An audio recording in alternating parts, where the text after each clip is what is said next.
before we kick things off, let me start with, wow, 1,000 subscribers. We made it. The channel is still pretty small, but I'm amazed at the traction that it's gotten so far. Thank you to all of you out there who've taken the time to watch one of my videos or subscribe to the channel. I greatly appreciate it. What an amazing journey so far, and I look forward to the next 1,000 subscribers. I did say we would celebrate this milestone, and I said we would celebrate it by buying a gravel bike. So that's what I did. Let me take you through the choice that I made, why I made it, and then I'm going to take it out for a spin. Things get eventful pretty quickly, so keep watching and check it out. Okay, let's get down to business. If you saw my previous gravel video, you'll know that I considered a whole lot of different options for a gravel bike. But I ended up deciding on the new Grail by Canyon.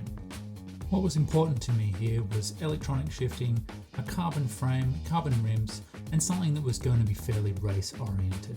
Canyon represented great value for money, especially with the 12-speed SRAM group set, which is seemingly making way for the new 13-speed in their lineup. I really like some of the design decisions that they've made here, merging the efficiency of an optimized road bike with the practicality of bike packing on a gravel bike. Things like in-frame storage and aero-designed frame bags seem really cool to me. Canyon ship direct to consumer as a part of their value proposition, and their bikes come about 80% pre-built. I'm an okay bike mechanic, so it was pretty easy for me to put the rest together myself. SRAM was going to be a fairly significant change for me, especially with this being a one-by setup. I've always liked the idea of Zip 303s, but in the past I've been put off by the hookless design. The only contentious point here is tyre clearance. It comes with 40mm tyres and has clearance up to 42. Dave Arthur does a great video where he takes a closer look at this and questions whether or not this is an acceptable clearance for a gravel bike today. He does have an interesting solution on how you can address it. I'll pop a link in the description for you to check out yourself. After the initial build out, I added some bottle cages and mounts from Canyon themselves. I also put on a SRAM Spider power meter. This wasn't as easy as I first thought, as this bike ships with a direct drive chainring. I've got another video in the works that shows how I got on there. I finished it off with some Shimano XTR pedals, and now we're ready to roll.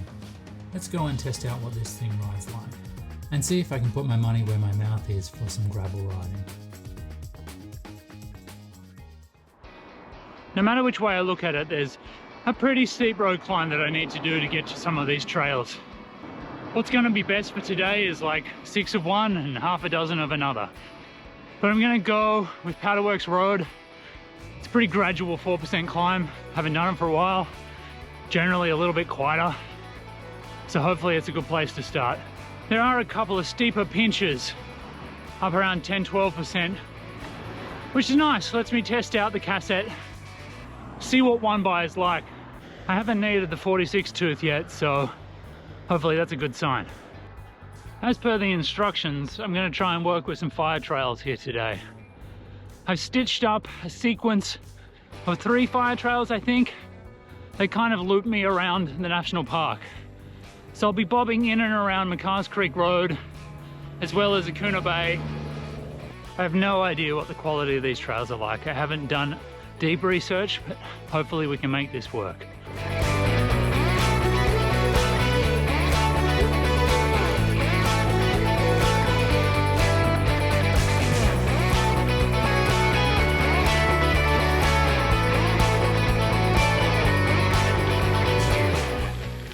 I've been down this road a couple of times before, only having to turn around, so let's see how it goes.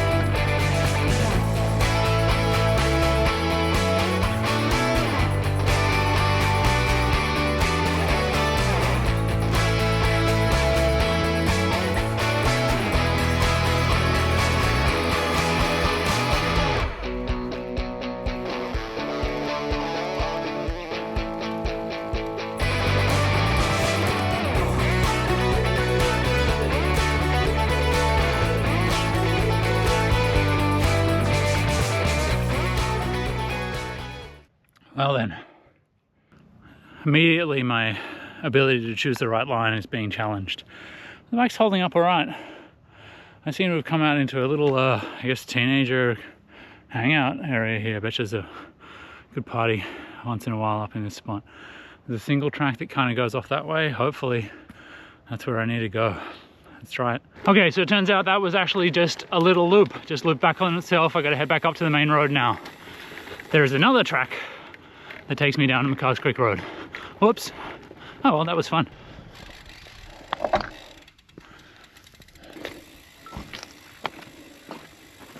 Okay, this is the one.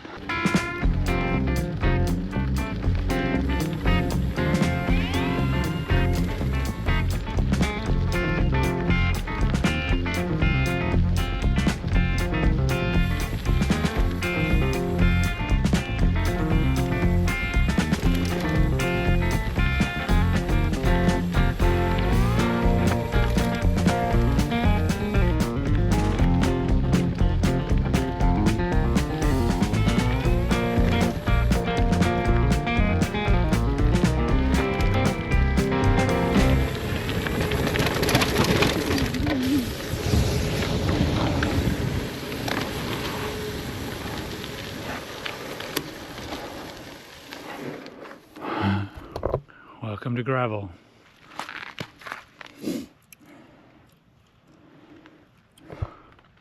Well, that's going to be fun.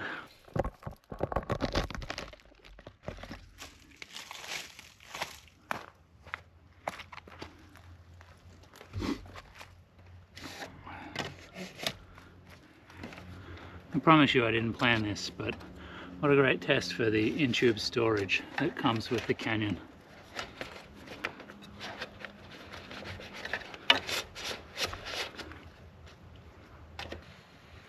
I've not run tubes for like the longest time.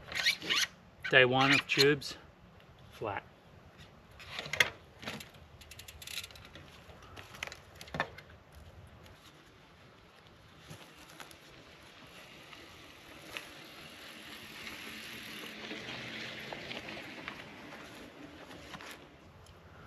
Okay, we got it done. But then, that's it. I got no more tubes, I got no more CO2. We're gonna have to take it easy, or we're gonna have to be prepared to walk. I will say though, super handy. I'm glad I bought this when I bought the bike. It's this little zip pocket. It's designed to hold a CO2 canister, tire levers, and a pump, I guess, and a tube. So I bought that when I bought the bike. It's pretty handy, right? Like, hopefully you can see this here, right? There's this in-frame storage, so it just slots in. So I got a perfect spot, in it goes. It's got a rip cord so you can pull it out. Awesome. Plus, this little storage lid comes with a multi-tool on it, right? So that's super handy as well. That's had me set up for this particular flat. We're gonna have to get something sorted for the next one. I think I need a pump on this. So I'm probably just gonna have to take it a little bit easier through those gullies. I guess there's a lot of rainwater runoff here, so they've got to have something in place, but it smashed my tire.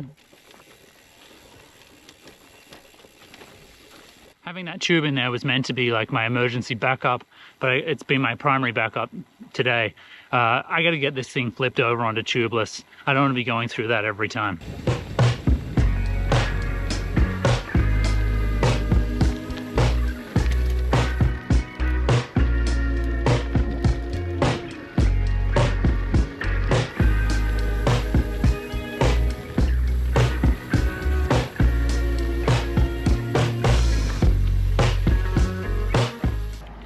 Okay, this is kind of what I expected. This is where we're meant to be. This pops me down on the top of McCar's Creek Road. We can go up to the middle of the creek, and there's another inlet just there that's going to take us up to Bakello.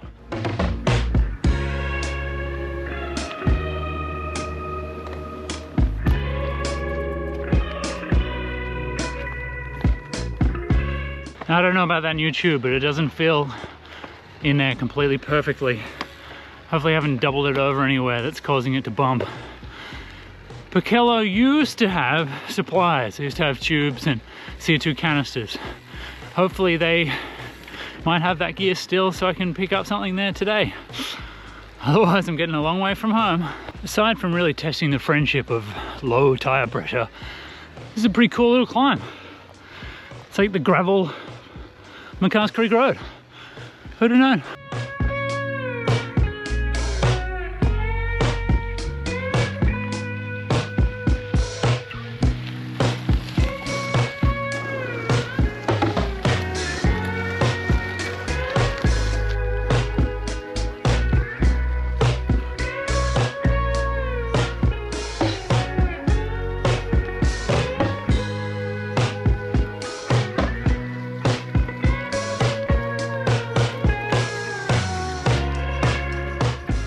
That's super gnarly.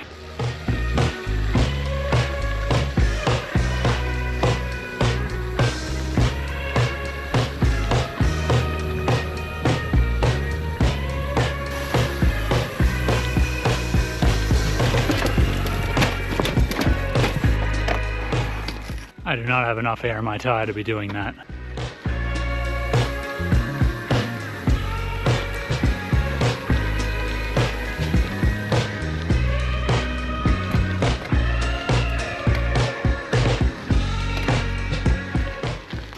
I should be taking it easier, but it's just too much fun.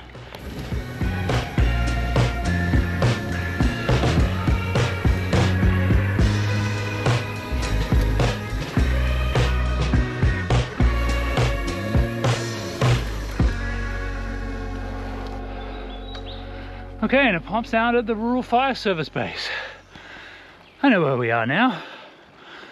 Almost to Pochello.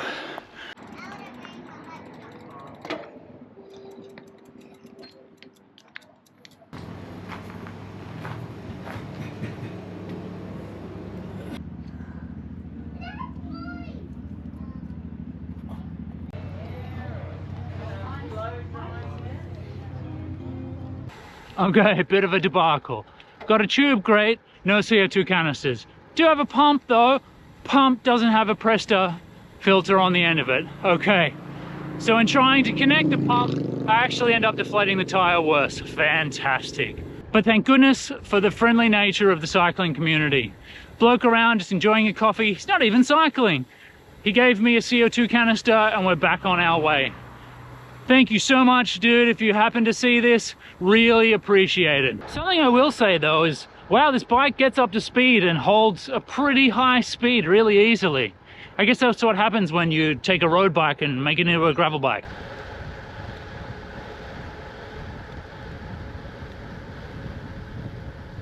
Unfortunately though, the 44 tooth chainring does kind of max out at around about 45 kilometers an hour. All right, I'm just through the top of McCart's Creek Road and I think this is the next inlet just here.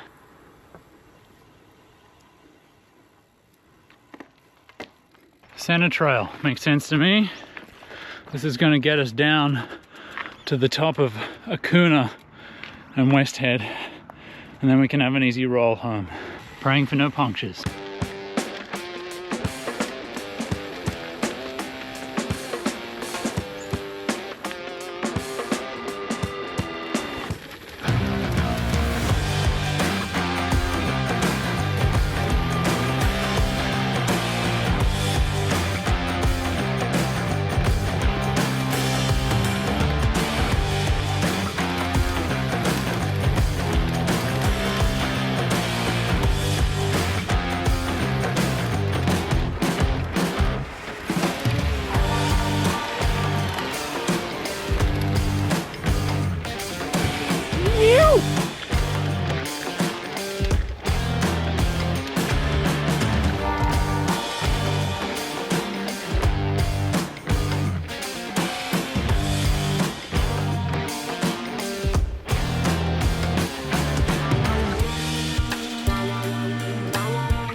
Alternating between bumpy, gnarly, technical, and then like sand, silty. It's crazy through here. I don't know how to grade this. Is this technical gravel or is this just intermediate gravel? I'm not sure. Somebody tell me in the comments.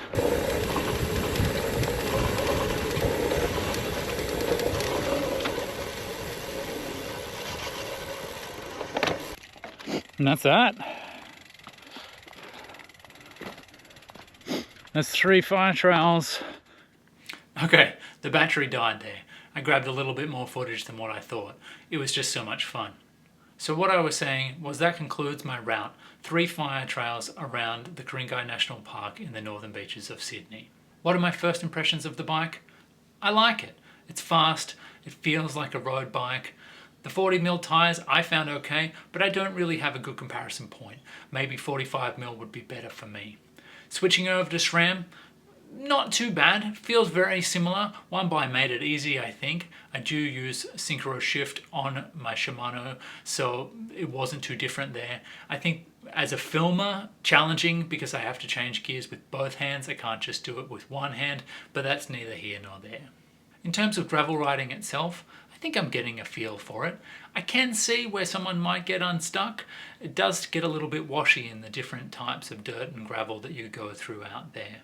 Obviously you saw in this one, it's a bit easier to get flats on gravel, so being prepared is really important. I'm glad that I had the kit that I had for today. I'm really keen to hear from you on this one. Have you rode these particular routes in Sydney? Are there better ones around? Are there certain things that I should connect onto them? Please let me know. Do you have a Canyon Grail? Do you have the new Canyon Grail? Do you have the old Canyon Grail? What are your thoughts on this as a bike? Do you think I should have maybe gone with something else as my first gravel bike? Other than that, folks, as always, see ya!